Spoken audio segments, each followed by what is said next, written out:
ऐतिहासिक जीत राजस्थान में दोनों उपचुनाव में कांग्रेस पार्टी को दिलाई है और भारतीय जनता पार्टी को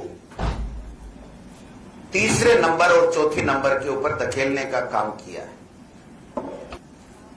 उपचुनाव होते हैं, उसमें सरकार की एंटी कमेंसी होने के कारण से प्रायः यह माना जाता है कि प्रतिपक्ष को सफलताएं मिलती हैं। आपने देखा होगा 13 से 18 के बीच में जब हम विपक्ष में थे तो 8 उपचुनाव हुए थे, 6 चुनाव कांग्रेस पार्टी जीती थी। संकेत मिल गए थे कि एंटी कमेंसी इतनी तकड़ी है कि कांग्रेस पार्टी की सरकार बनेगी और भाजपा का सुपड़ा साफ होगा। आज जब हम 7 उपचुनाव हैं तो 5 में कांग्रेस जीती, 1 में आरएलपी और बीजेपी मिलकर के चुनाव जीती थी और 1 में भारतीय जनता पार्टी चुनाव जीती है। वो भी 25,000 के जंतर से जीतने वाली भारतीय जनता पार्टी 5,000 में सिमट गई थी। अध्यक्ष ने जो भी कहा है और पूरा प्रदेश और पूरा मुल्क जानता है कि आज़ादी के बाद में इतना भारी महंगाई का प्रकोप पहली बार सामने आ रहा है। वो एनडीए गवर्नमेंट की गलत नीतियों का परिणाम है। उदाहरण कई है, परंतु ये जो पेट्रोल, डीजल और गैस, इसमें जो दाम बढ़े हैं लगातार, पूरे देश के अंदर इस बात को लेकर आक्रोश है कि प्रतिदिन लगातार बढ़ते गए, एक दिन 5 रुपए 10 रुपए कम कर दिए। जब राजस्थान उपचुनाव में बीजेपी की हार और देश में बढ़ती महंगाई पर लगातार कांग्रेस और सीएम गहलोत की ओर से वार किए जाने के बाद अब केंद्रीय मंत्री गजेंद्र सिंह शेखावत ने इस पर पलटवार किया है। अपने राजस्थान दौरे के तहत सीकर और जोधपुर में मीडिया से रूबरू होते हुए मंत्री शेखावत ने सीएम गहलोत पर कटाक्ष करते हुए कहा है कि किसी को भी उपचुनाव को मुख्य चुनाव का दर्पण समझने की भूल नहीं करना चाहिए।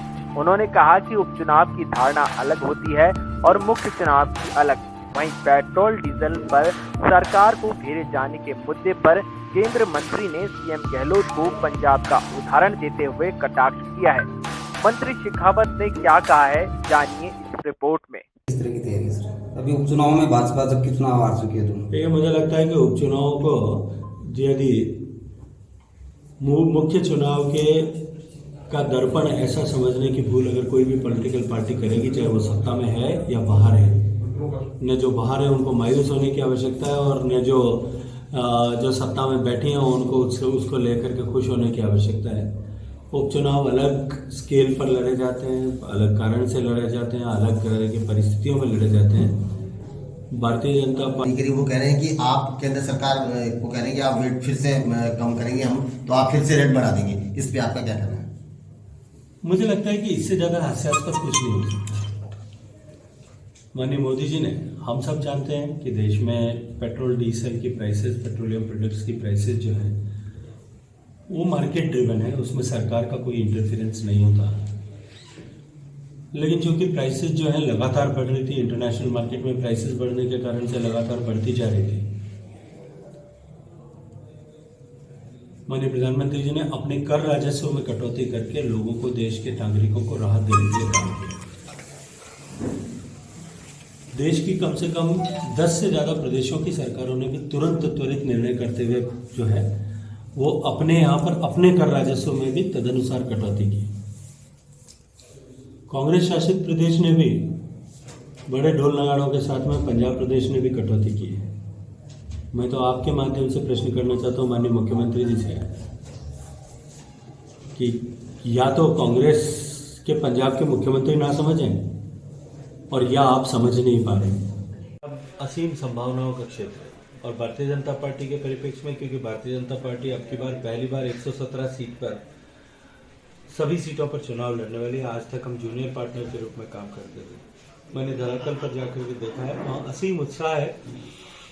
कार्यकर्ताओं में भी अत्यंत उत्साह भी है, आत्मविश्वास से लबरेज है और भारतीय जनता पार्टी एक नया इतिहास पंजाब में इस बार